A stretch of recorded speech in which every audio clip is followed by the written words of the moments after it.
नमस्कार दोस्तों, मैं अनुज आप सभी लोगों का एक बार फिर से स्वागत करता हूं।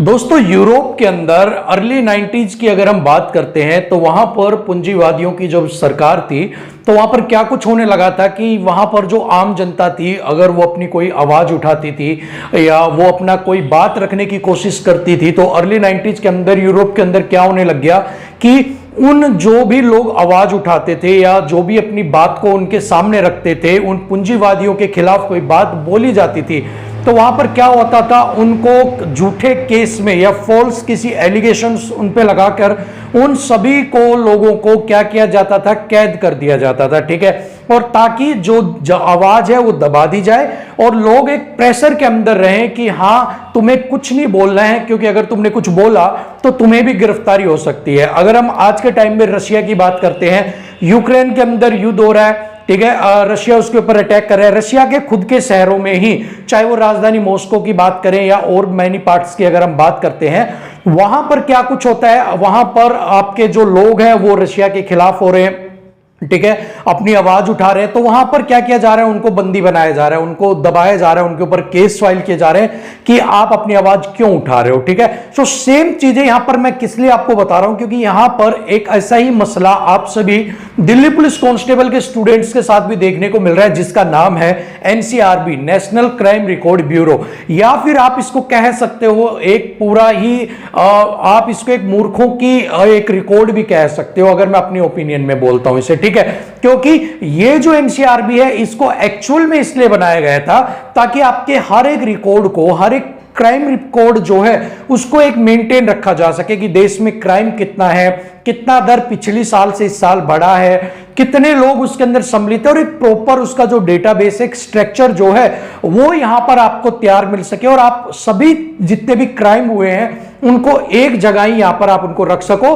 और एक ही जगह आप उनको सर्च आउट कर सको। लेकिन फिलहाल के लिए यही एनसीआरबी गले की फांस बन गया है उन सभी स्टूडेंट के लिए जिन्होंने अपना काम बिल्कुल सही ईमानदारी से किया है। उनको ज्वाइनिंग लेटर नहीं दिए जा रहे हैं क्योंकि एनसीआरबी के अंदर उनका नाम है। इवन उनका नाम नहीं है, लेकिन कहा यह जा रहा है कि उनका नाम किसके अंदर है, एनसीआरबी के अंदर है। यहां पर अगर हम बात करें फीमेल्स की, तो फीमेल्स की अगर मैं आपको बताता हूं तो फीमेल्स के ऊपर दहेज और रेप जैसे केस भी यहां पर लगाए गए हैं उन लड़कियों के ऊपर जिनकी अभी तक शादी भी नहीं हुई है। तो जिस लड़की की शादी नहीं हुई है तो उस लड़की की जो अभी कुंवारी है उसने दहेज किसको दे दिया, उसने केस किसका रजिस्टर कर दिया, उसने किसके खिलाफ दहेज का मुकदमा है वो दायर कर दिया। ये सोचने की बात है यहां पर। ठीक है, और अगर उसकी शादी नहीं हुई है, अगर उसने दहेज नहीं दिया और अगर वो बेगुनाह है तो फिर एनसीआरबी की वजह से उसका जो ज्वाइनिंग लेटर है वो आखिर में रोका क्यों गया है। सवालों के घेरे में है पूरी की पूरी चीजें यहां पर। ठीक है, आप खुद इस चीज को सोचिए, एनसीआरबी के अंदर रिकॉर्ड को लेना, 210 बच्चे जो हैं उन बच्चों को बाहर रखना, ज्वाइनिंग लेटर उनको नहीं प्रोवाइड करवाना, वेरिफिकेशन के अंदर यह पता लगाना कि आपका जो वेरिफिकेशन होगी कि आप एनसीआरबी के अंदर कल्प्रिट है या नहीं है, आप गुनहगार हैं या नहीं है, इस चीज को पता लगाने के लिए आप टाइम ले रहे हैं 2 to 3 months या 4 महीने का आप टाइम भी ले सकते हैं वहां पर। ठीक है, चलिए यहां पर अगर हम बात करते हैं कि एक एनसीआरबी के रिकॉर्ड को फाइंड आउट करने में तो आपको क्या क्या इतनी दिक्कत आ रही है कि आप 210 बच्चों को क्लियर करने में 3 महीने का समय यहां पर लेके चल रहे हैं। अच्छा, अगर ये बच्चे गुनहगार हैं, मींस एक लड़की है, चाहे XYZ उसका नाम है, आप कुछ भी उसका नाम सोना, मोना, संगीता, बबीता कुछ भी रख सकते हैं। ठीक है, उसकी शादी नहीं हुई है, उसके ऊपर दहेज का मुकदमा उन्होंने है कि ये दहेज के केस में इसके ऊपर नाम है। ठीक है, अब आपको करना क्या है भाई, पुलिस वाले क्या करेंगे, एड्रेस वेरीफाई करो, नाम वेरीफाई करो, फादर नेम उसका वेरीफाई करो कि सेम जो एड्रेस है उसके साथ फादर नेम और लड़की का नेम अगर सेम है, और अगर आपको लगता है कि ये सारी चीजें नहीं है तो आपको उसको तुरंत ज्वाइनिंग लेटर इशू कर देना चाहिए। बट यहां पर इनको जो फिल्टर यूज किया, इन्होंने फिल्टर सेंस की बात करें कि फाइंड आउट करने के लिए, तो फादर नेम और जो कैंडिडेट नेम है उसके बेस पर इन्होंने फिल्टर आउट कर दिया कि 210 बच्चों का नाम एनसीआरबी के अंदर है। तो कितने ऐसे लोग हैं जिनके नाम, अगर कोई एक लड़की है XYZ, उनके पापा का नाम कुछ भी है, और वही लड़की एक दूसरी है जिसके पापा का नाम सेम है और उसको एनसीआरबी के अंदर रखा गया है। सो आप खुद इस चीज को सोचकर देखिए, इन नाम और फादर नेम से आप कैसे किसी को फाइंड आउट कर सकते हो, जबकि आपके पास a lot of methods are available to find out. Either आपके पास जो कैंडिडेट्स है आर इन एनसीआरबी लिस्ट में है या नहीं है, आप इन चीजों को फाइंड आउट कर सकते हैं। बट आपकी जब मनसा ही नहीं है उन चीजों को फाइंड आउट करने की और 210 बच्चों को पेंडिंग रखने की, आप यहां पर ये सोच रहे हैं कि 625 प्लस 210, या फिर आप सोच रहे हैं कि आप इनकी भर्ती अगले वालों के साथ करवा दोगे, अभी का हम कोटा पूरा कर देते हैं। अगर आपका माइंड सेट हो चुका है इस चीज के ऊपर, देन अगर ब्रह्मा जी भी उतर के नीचे आ जाए और वो कह दे कि ये XYZ लड़का या ये XYZ लड़की बिल्कुल निष्पक्ष है, गंगा की तरह पवित्र है, इसके ऊपर कोई भी एलिगेशंस, कोई भी केस, कोई भी इसके ऊपर एनसीआरबी के अंदर रिकॉर्ड नहीं है, आप तब भी नहीं मानोगे, क्योंकि you are just bounded by your mind. आप अपने दिमाग से बंधे हुए हो कि आपको करना वही है जो आपने सोचा हुआ है। यहां पर सोची समझी रणनीति के तहत यहां पर काम हो रहा है। अदरवाइज हम मानते हैं 1 महीने का समय आप ले सकते हो, 15 दिन का समय आप ले सकते हो, 20 दिन का समय आप ले सकते हो। 625 यहां पर परेशान हो रहा था, 210 बच्चे कल जाकर आपके दिल्ली के अंदर चक्कर काट रहे हैं, लड़कियां चक्कर काट रही हैं जिनका कुछ लेना देना नहीं। भाई दहेज के ऊपर कुछ नहीं लिया, इवन रेप केस के अंदर भी लड़कियों के नाम यहां पर आए हैं। ये जो सारी चीजें हैं ये उन कैंडिडेट्स ने बताई हैं जो कल वहां पर गए हुए थे, ठीक है। सो ये सारी चीजें अगर आप देखते हो, सारा सिनेरियो अगर आप देखते हो, पुलिस वेरिफिकेशन हो चुकी है, इनका मल्टी टाइम इनका पुलिस ने वेरीफाई किया है, उसके बाद इस चीज का कोई भी मैटर रह ही नहीं जाता है। ये चीजें सरकार को चाहिए थी, डिपार्टमेंट को चाहिए थी, नहीं सरकार इसमें इन्वॉल्वमेंट नहीं, डिपार्टमेंट को चाहिए थी कि वो इस चीज को as soon as possible sort out करें। चाहे इसके लिए उन्हें फटाफट, सारा में कितना टाइम लगता है, आपका एड्रेस वेरिफिकेशन आपके पुलिस वेरिफिकेशन के अंदर है, आपका एड्रेस वेरिफिकेशन जो था वो पुलिस ने किया है आपके एड्रेस पर जाकर, और अगर आपका एड्रेस वेरीफाई है तो आपके पास एक ऑप्शन है कि यू जस्ट क्लिक कि आपका एड्रेस क्या है एनसीआरबी के साइट के ऊपर, और आप उस एनसीआरबी का जो एड्रेस दिया हुआ है उस कल्प्रिट का आप इस कैंडिडेट से मैच कर सकते हैं। और आपको तो इतना भी जरूरत नहीं है कि आप उस एड्रेस को वेरीफाई करने जाओ, क्योंकि पुलिस ने, आपकी लोकल पुलिस ने ऑलरेडी उस एड्रेस को वेरीफाई कर दिया है। सो आप दोनों जगह से एड्रेस मैच कर सकते हो कि उसमें एड्रेस अलग है, उसमें एड्रेस अलग है। और इन केस अगर आपको 210 में से ज्यादा बच्चों को फाइंड आउट एड्रेस बेस पर या कुछ अलग फिल्टर्स के ऊपर कर देना चाहिए था, और उसके बाद आपको क्या करना था, जो भी बच गए थे, जैसे जिनका फर्जी एड्रेस था, जिनके एड्रेस आपके वहां पर अपडेट नहीं थे, उनके लिए आप एक स्पेशल वेरिफिकेशन को कॉल कर सकते थे और वो वेरिफिकेशन जाके वेरीफाई कर लेती क्या वो कोई आपराधिक मामला है या नहीं है। लेकिन यहां पर इस तरह की कोई भी मनसा नहीं है, इनको जो है वो यहां पर लटका दिया गया है, क्लियरली यहां पर लटका दिया गया है। और इनका टाइम अभी तक, अब कितने टाइम के लिए लटके रहेंगे ये अभी तक कुछ भी क्लियर नहीं है। लेकिन इस चीज के खिलाफ मैं पर्सनली अपनी आवाज उठाता हूं और सभी लोगों को भी ये कहूंगा कि आवाज उठाई जाए, क्योंकि टोटली ये सोची समझी रणनीति के तहत गलत काम हो रहा है यहां पर, ठीक है। चलिए इसके ऊपर बाद में बात करेंगे कि अब ज्वाइनिंग नहीं हुई तो अब क्या करना चाहिए। उससे पहले दूसरा सवाल ले लेते हैं कि जो डिग्री है वो हमारी नहीं आई है, इस केस के अंदर हमें क्या करना चाहिए, जो डिग्री है वो हमें देनी पड़ेगी क्या नहीं।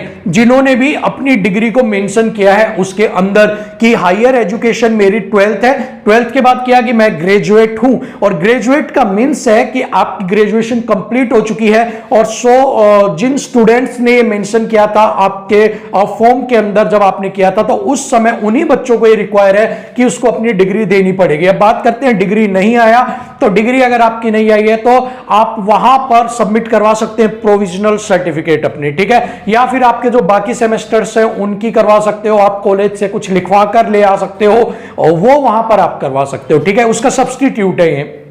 बात करते हैं 625 का, तो वो कहते हैं ना कि 625 की हालत और इन 210 वालों की हालत अब सेम हो चुकी है। You both are sailing in the same river, वो कहते हैं ना सेम नदी के अंदर आप अपनी नाव में तैरा रहे हो।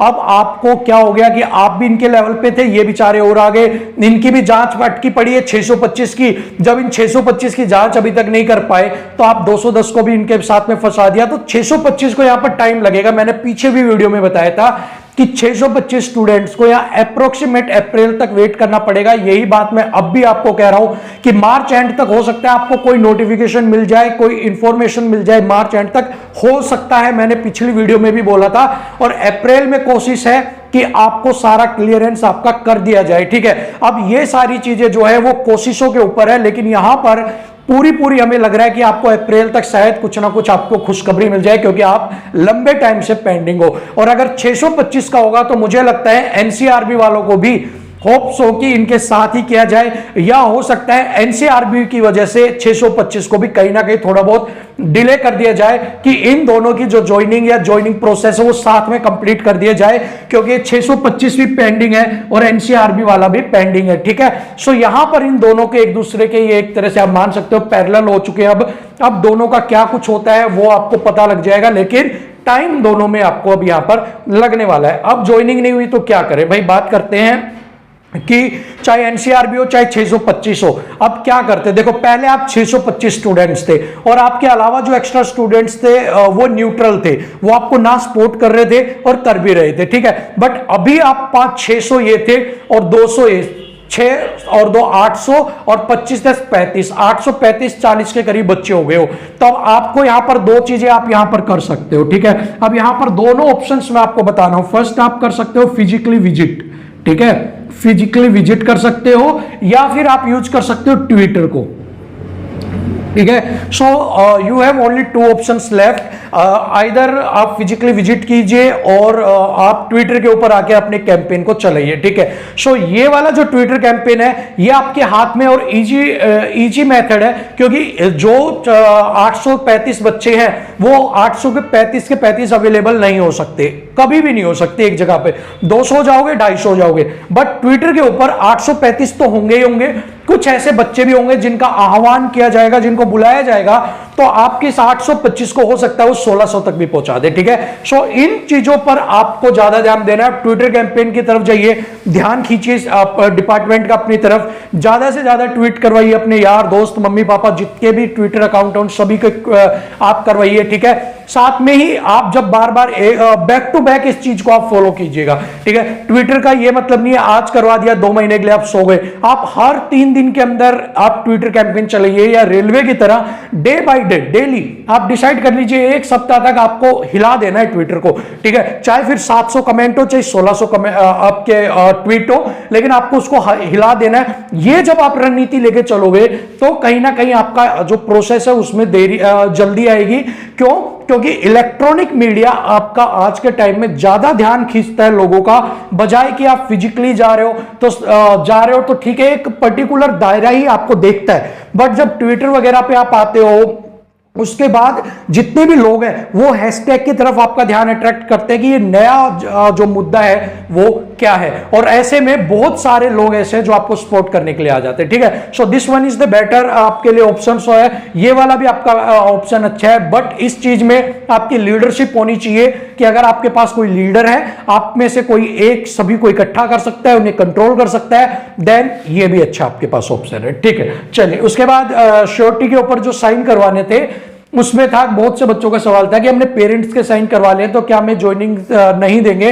तो ऐसी कोई दिक्कत नहीं आ रही है, सुनने में आ रहा है उनको भी एंट्री दी जा रही है। बट जिनको करवाने हैं वो पेरेंट्स को अवॉइड करके अपने किसी भी कजन चाचा वगैरह के साइन आप करवा सकते हैं।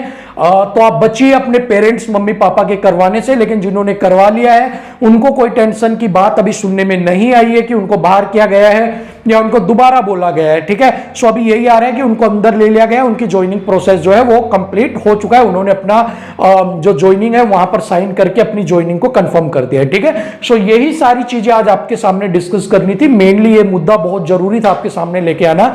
सो दैट्स व्हाई यहां पर हर एक पॉइंट को मैंने आपके सामने क्लियर कर दिया है। नाउ सोचना आपको है कि अब आप क्या करेंगे, चाहे आपको यहां पर क्या करना है उसके ऊपर ले लो, चाहे एनसीआरबी की क्या मनसा है मैंने वो बता दिया है, चाहे आपकी डिग्री 625 सभी को बताना है, लेकिन आपको एकजुट यहां पर होना पड़ेगा 625 एज वेल एज आपको जो ये 210 स्टूडेंट्स है इनको, दोनों जब एक छत के नीचे आओगे तभी मरेंगे। वो कहते हैं ना दुश्मन अगर एक हो तो आपस में दोस्ती कर लेनी चाहिए। तो अगर आपका मोटिव एक है, अगर आपके दोनों की ज्वाइनिंग लेना, प्रोसेस आपको कंप्लीट करवाना अगर आपका मकसद है, तो आप दोनों एक हो जाइए, क्योंकि संगठन जो होता है उसी के अंदर ताकत होती है। अकेला चना वो कहते हैं कोई भाड़ नहीं फोड़ सकता, वो वाली बात है। सो आप इकट्ठे हो जाइए, मजबूत हो जाइए और उसके बाद अपनी जंग को जारी कर दीजिए, बहुत जल्द सफलता आपके कदम चूमेगी। सो इन्हीं सभी के साथ, आज के इन विचारों के साथ मैं आपसे इजाजत लेता हूं। आपका इसके ऊपर क्या विचार है कमेंट बॉक्स में आप जरूर बताइएगा। तब तक के लिए मुझे इजाजत दीजिए, नमस्कार।